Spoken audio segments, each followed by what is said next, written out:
राजस्थान में जिस तरीके से राजस्थान कर्मचारी चयन बोर्ड, राजस्थान लोक सेवा आयोग और कई विभागों की भर्तियों को लेकर के सवाल खड़े होते हैं, अभ्यर्थी शिकायत करते हैं कि आउट ऑफ सिलेबस क्वेश्चन आ गए।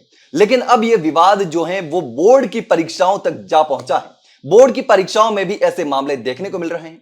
अब एग्जाम के बाद में पेपर पर अभ्यर्थियों ने ही, स्टूडेंट जो है थे, उन्होंने ही सवाल खड़े कर दिए। छात्रों ने सवाल खड़े कर दिए कि पेपर में आउट ऑफ सिलेबस सवाल डाल दिए गए हैं।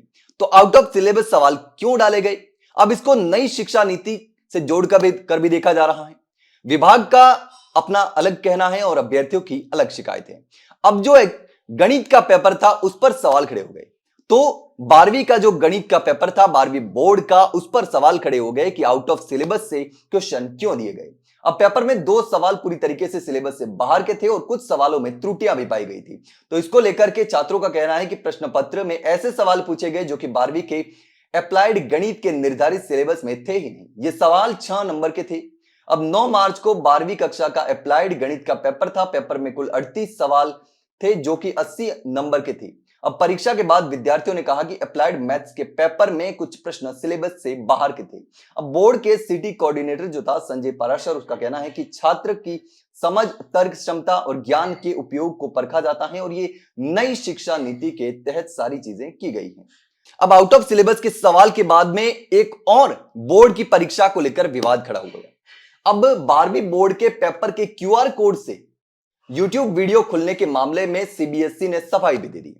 अब 12वीं बोर्ड के जो पेपर था उसका क्यूआर कोड था और क्यूआर कोड में एक मिस्टेक हो गई थी, यूट्यूब वीडियो वहां से खुल रहा था। अब इस पूरे मामले में सीबीएसई ने इस पर भी सफाई दी है। तो एक तरफ तो था आउट ऑफ सिलेबस सवाल आने पर, और दूसरा जो है पेपर पर जो क्यूआर कोड थे, ये दूसरा मामला है जहां पर क्यूआर कोड स्कैन करने पर पेपर की डिटेल आनी चाहिए, लेकिन वहां पर यूट्यूब वीडियो खुल रहा है।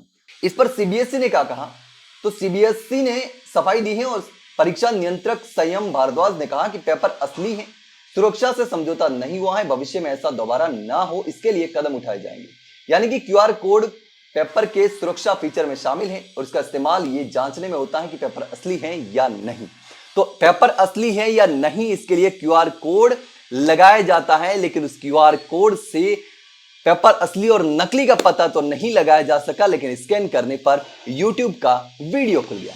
तो ऐसे में कहीं ना कहीं सीबीएसई की जो पेपर बनाया जाता है उनकी गलती है और गलती की वजह से या मिस्टेक की वजह से कुछ भी हुआ हो। लेकिन अब सीबीएसई का कहना है कि पेपर असली था, वहां पर कोई दिक्कत नहीं हुई थी। तो ये 2 चीजें हैं जिसको लेकर के बोर्ड की परीक्षा और पेपर पर भी सवाल खड़े होने लगे हैं। लेकिन इस पूरे मामले पर आप क्या सोचते हैं? कमेंट सेक्शन में कमेंट करके जरूर बताना। मैं अगर जानकारी अच्छी लगी हो तो वीडियो को लाइक और शेयर जरूर करें और चैनल को सब्सक्राइब करना ना भूलें। फिलहाल के लिए इतना ही, जल्द मिलते हैं एक नई जानकारी के साथ। तब तक के लिए नमस्कार।